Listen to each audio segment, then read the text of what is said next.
লক্ষাধিক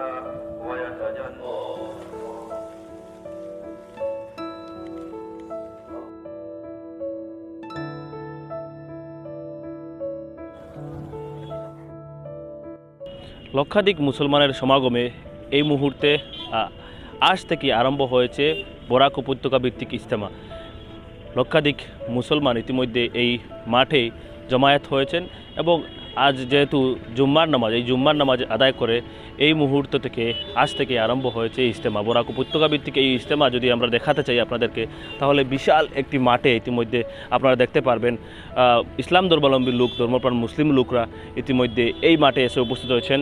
বলা হচ্ছে যে প্রায় 3 থেকে 4 লক্ষ মুসলমান লোক এই মাঠে এসে উপস্থিত হয়েছেন এবং বিভিন্ন জেলা থেকে বিভিন্ন জেলা থেকে আসামের বিভিন্ন জেলা থেকে এই অঞ্চলে এসে উপস্থিত হয়েছেন লক্ষাধিক মুসলমানের ভিড় করেছেন ইতিমধ্যে।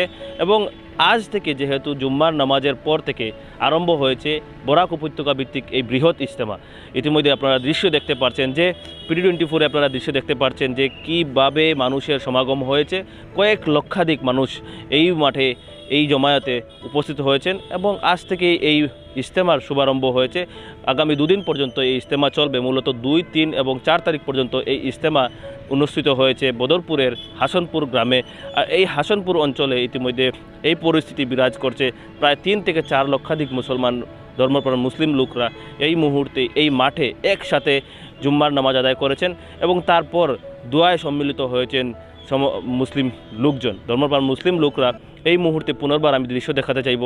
প্রায় 4 লক্ষাধিক মুসলমানের জায়গায় প্রস্তুত করা হয়েছিল এই বিশাল আকারের একটি প্যান্ডেল বানিয়ে।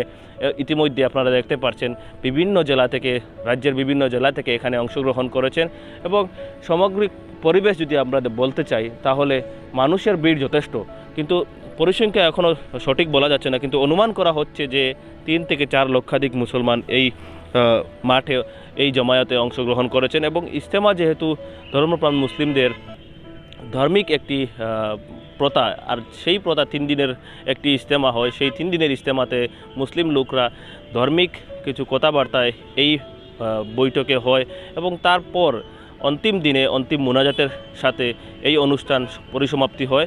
আজ এই অনুষ্ঠানের শুভারম্ভ হয়েছে এবং জুম্মার নামাজ প্রায় কয়েক লক্ষাধিক মুসলমান একসাথে জুম্মার নামাজ আদায় করে এই অনুষ্ঠানের শুভারম্ভ হয়েছে।